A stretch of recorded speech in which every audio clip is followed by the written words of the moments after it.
Welcome back to the Grind, Sleep, Repeat podcast. We are on episode 4 of our half marathon training, and today we are going to talk about some of the struggles that we are currently going through during this prep and how we are navigating through these current struggles. Yeah, like when you start a training plan or an endurance event that you set that you're going to run, or any event with fitness, you create a plan. And I think you always have to know how to pivot when you create that plan because things are going to happen. Not everything is going to go according to plan. This last week we kind of had an example of that, or I had an example of that.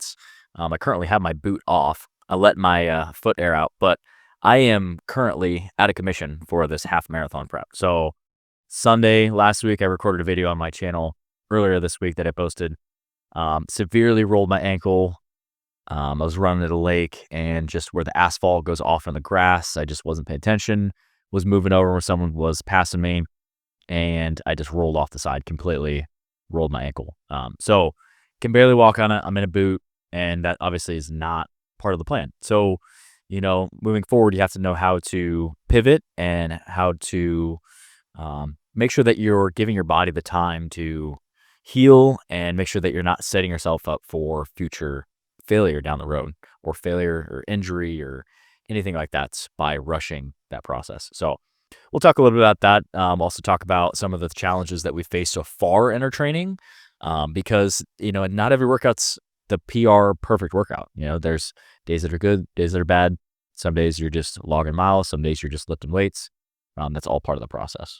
Yeah, in a perfect world, everything would go as planned, and we're here to be real with you guys and explain to you guys that not everything is always sunshine and rainbows. And though it may seem that way at times, you may think, oh, they're doing this prep and they got all this time on their hands and they don't have, these struggles that I'm going through. And, I think everybody has all different types of struggles. And the point of today's video is to share with you guys our struggles and how we are currently finding ways to navigate through these struggles. And like Jordan said, he is currently undergoing an injury. So obviously he's not able to run right now. So he can chat with you a little bit about what that looks like to continue to get him prepared to hopefully be ready to still do the race. And again, it's not going to be the same as what he had hoped for, but it's, in hopes to still accomplish the goal. And having a plan A and a plan B is always kind of the best way to approach a training structure. So, like for example, going into this week, we are continuously trying to up the mileage. So for me, the heat, it's still super humid and hot outside right now. And so I've been battling the heat. So there was a few days that, to be really honest with you guys, I wasn't able to get my full mileage. And that being super frustrating. And, while I continue to beat myself up over this, I have to remember that, if you're not properly fueled for these runs, if you're not properly hydrated for these runs, and then you go out in this extreme heat, it's 90 degrees here, the humidity is insane. I'm just setting myself up for failure. So though we've talked time and time again about this, I am human. I am going to make mistakes. I'm going to have things that come up too. So, I just want to share with you guys what that looks like and how, we can pivot from that. Yeah, so give a little context about that. Alyssa's humble. She's not going to give you the context around why that run was not very successful for her. So the heat was one factor. Running the heat, depending on where you live, it can really affect your workout. Even if it's not like super hot when you're just walking outside, that heat can feel super extreme when you're running. And the hotter you get, the more you're running, the hotter you feel, the less hydrated you get. You're pushing out water. So for Alyssa, she had 4 training sessions back to back. She had a protein bar around 7:45, like in the middle of one of her training sessions. She had breakfast around 5 something in the morning, and she had some carbohydrates and electrolytes before the run, but she went and ran at like 12 o'clock. So she was thinking that she had a 4-mile run. She looked at the program. She was like, oh shit, I have a 7-mile run. I would have approached this a little differently. So with something like that, it just was a couple of the right things to fall the wrong way. and not being prepared. And that happens. I think it takes a lot to own up to that and say that. And I just wanted to set the conditions because Eh, Alyssa just made it sound like she just quit. It definitely wasn't that. She just kind of shot herself in the foot with, um, working is a huge obstacle for anybody. You're working around your work schedule, around kids' schedule, Kid. and you're training for an endurance event, a half marathon. You have to get your training in. You have to build up mileage over the weeks. And if you are working and navigating all those different things, it can be challenging. And sometimes 12 o'clock in the middle of the day is the time that we get to run. So, that's the only time we have, and we make the best that we can with it. Obviously, you're going to have to pull your pace back.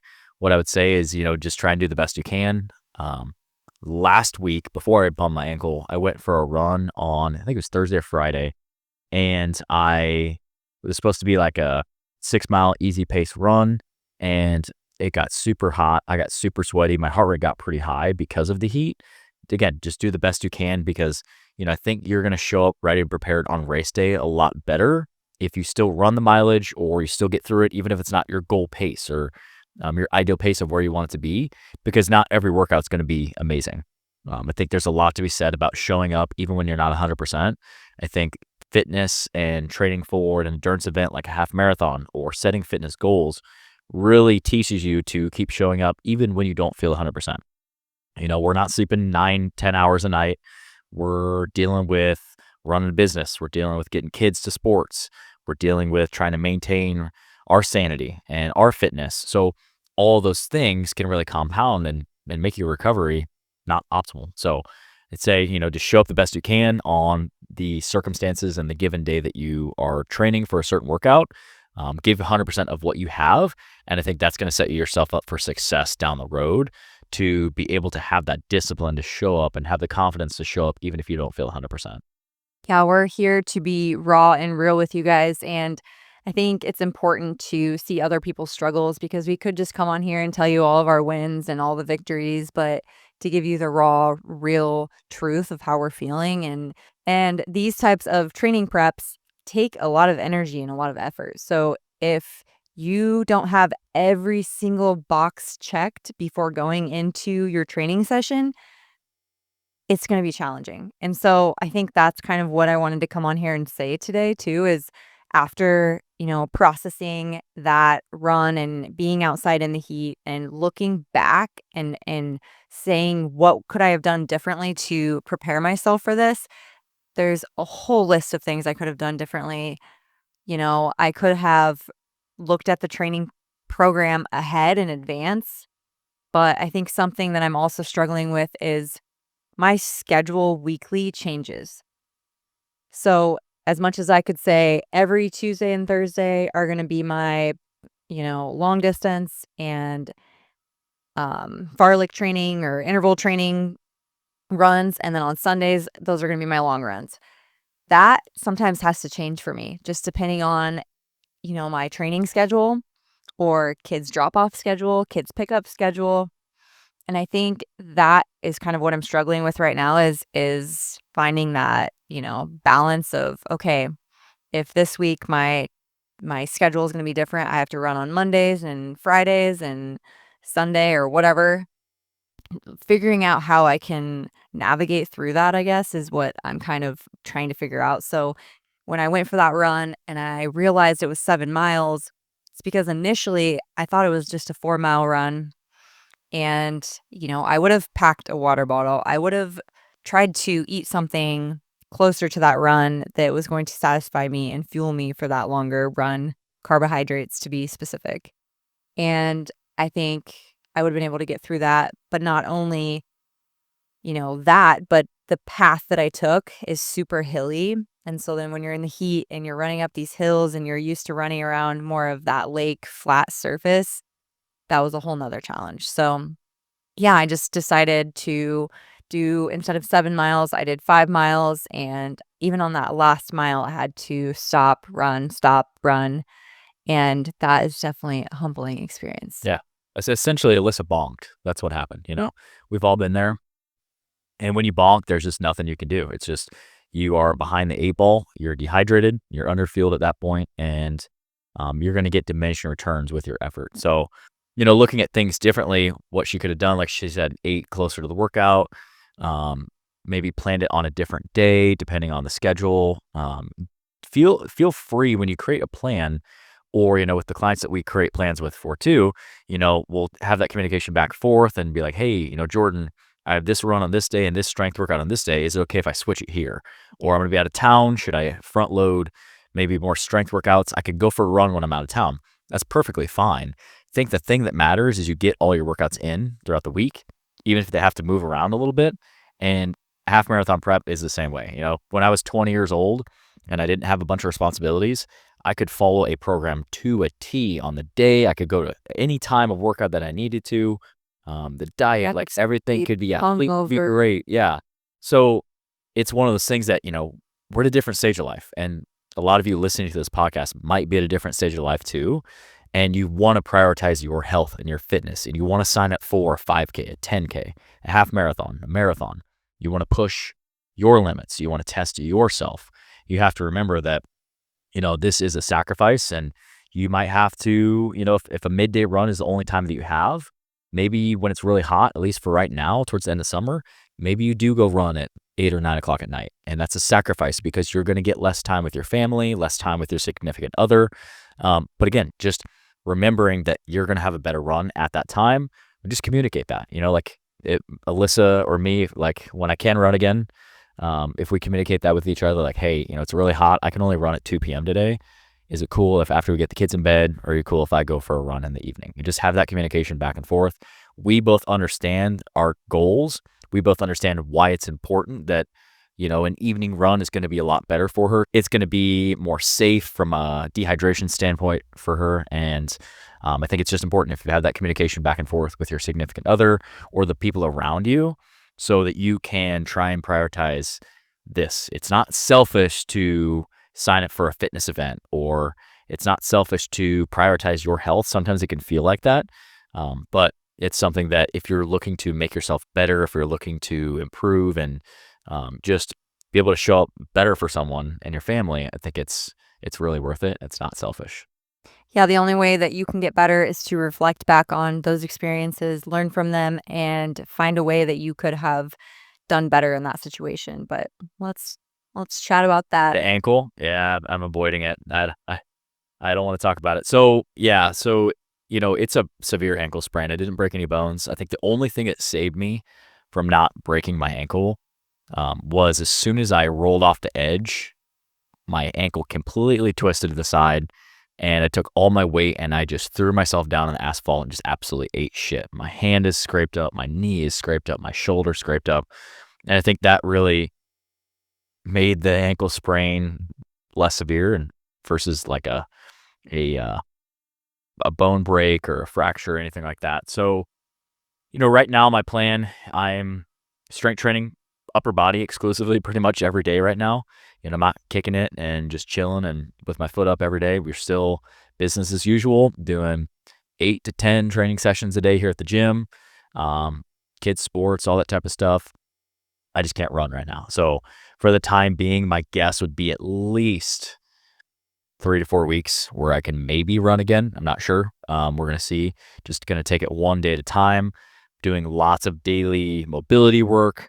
Eventually I'll work on doing some stability work and some ankle strengthening exercises.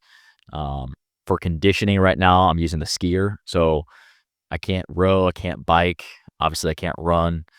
So the skier is going to be my best friend to try and maintain some sort of conditioning. I could get into where I am doing some longer distance aerobic skis. That might be something that could be beneficial in the future, just to maintain some sort of aerobic base. Because that's something I'm worried about. Like, I've built up my running over time, and with strength training and building muscle, I understand that it takes time to lose muscle mass. And a lot of times when you take time off or you get injured, you take that time off and you rebuild it pretty quickly.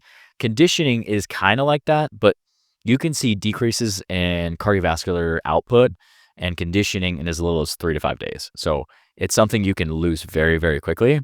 And that becomes very apparent when you aren't running anymore, when you're used to running 3 times a week. So right now I'm just day by day, TBD.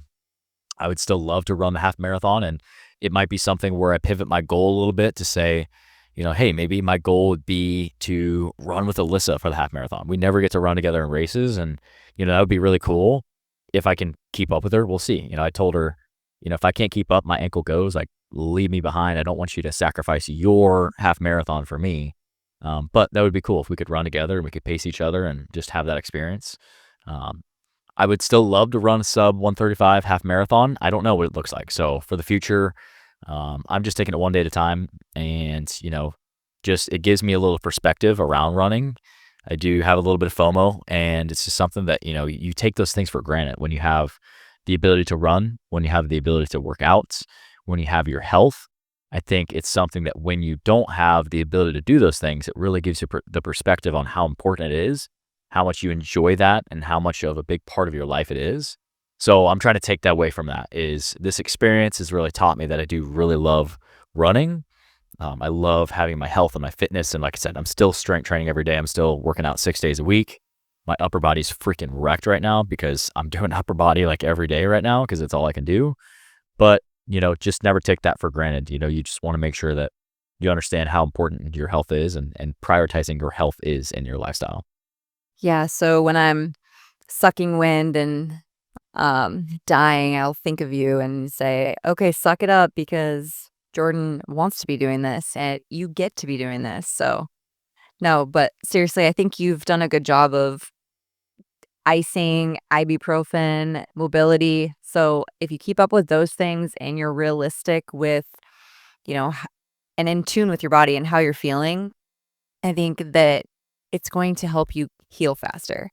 Now, if you were to not listen to your body and not ice and not ibuprofen and not do your mobility and stuff like that, I think, and then you were to jump into like, okay, I'm going to go try to run. I think that would just push you back further. So I think it's important to really take each step and each day by day to make sure that you heal this properly so that you can be running sooner. As much as that sounds ass backwards, it's important to heal fully and correctly before jumping into this. Yeah, it's something I would rather sacrifice this half marathon prep and my pride rather than setting myself up for failure down the road and rushing it too quickly and running to a more serious injury Right. that to where I can't run for an extended period of time. So, Right. My goal is still to run this half marathon. We're just going to take it one day at a time, whether it's at my goal pace and I crush it and I'm ready in 2 weeks to run, or if I can only run the week before the half marathon and I'm completely out of half marathon shape.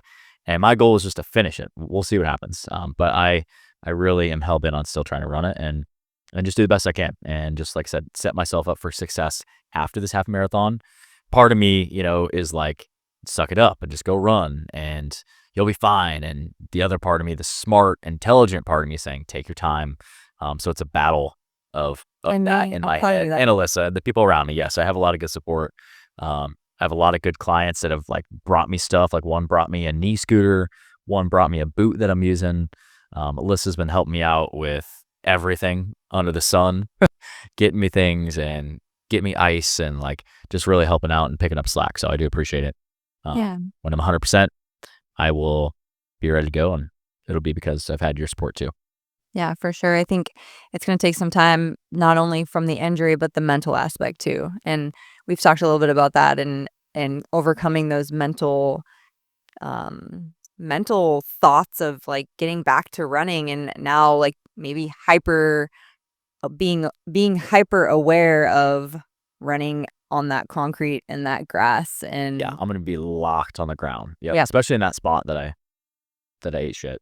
yeah, you're like, this is definitely PTSD right here. But I think, yeah, I think it's just going to take some time. And I think it's important for us to take you on this journey and show you guys week by week in these episodes of how we're doing, how we're feeling, but also show you the struggles and give you some education along the way as well. Yeah, it's not always pretty, but you just got to get it done and do the best you can with what you have on any given day. So Yeah. we hope you guys enjoyed this episode of the podcast. And if you guys have any questions about training, half marathon training, diet, or any ideas for future episodes, we'd love to hear it. Just let us know down in the comment section below. So go check out those videos on the top of the screen next. Thanks for watching, guys, and we'll see you guys in the next one.